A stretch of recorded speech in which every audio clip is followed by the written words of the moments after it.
Apakah hukum mandi junub bersama isteri kadang-kadang tersentuh semasa mandi junub? Dengar baik-baik, siapa yang mandi kemudian tersentuh, maksud tersentuh ini berlaku perkara yang membatalkan wuduk, maka mandi dia tidak batal. Yang batal ialah wuduk saja. Faham? Okey? Contoh, faham contoh, mudah faham. Jawapan.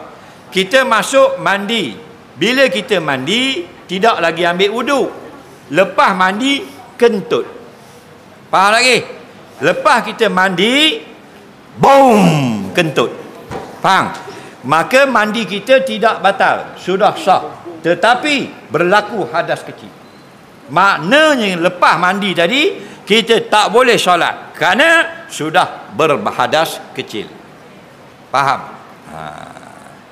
Maka soalan dia, kalau mandi dengan isteri bersentuh, batal tak wuduk? Batal wuduk. Mandi tidak batal. Faham? Kenapa batal wuduk? Aula mastumun nisa, atau kamu sentuh kulit dengan kulit isteri kamu yang halal nikah. Batal wuduk. Fagsilu wujuhakum, makna kena ambil wuduk. Okey? Jadi kena faham situ. Mandi memang sunat, mandi berdua dengan isteri. Tapi kalau bersentuh, batal wuduk. Mandi tak batal. Jadi perkara yang perlu kepada mandi sudah berlaku, tak ada masalah dah. Perkara yang memerlukan wuduk tak boleh buat. Contoh semayang tak boleh buat. Kenapa? Sebab masa mandi bersentuh bini. Batal wuduk, mandi saja sah, terangkat hadap sah. Tak? Kenapa afdal mandi dengan isteri? Kerana kita akan jadi hilang rasa marah. Kalau rasa marah ada sedikit banyak tak kena, perasaan dendam dan sebagainya hilang ketika mandi.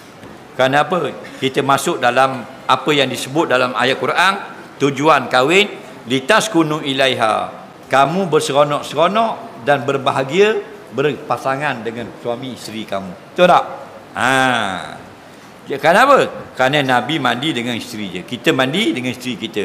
Dia akan bukan diam saja, ada prank, ada pergurauan. Betul tak? Bini pecek obat gigi atas belakang kita, bergurau. Kita jiruh air atas belakang dia. Dia simbah sabun kat kita, kita simbah conditioner kat belakang dia. Dia pecek shampoo atas tekak kita, kita jiruh kelorok terus atas kepala. Faham lagi tak? Nah, dia pun meninggal, dapat bini muda.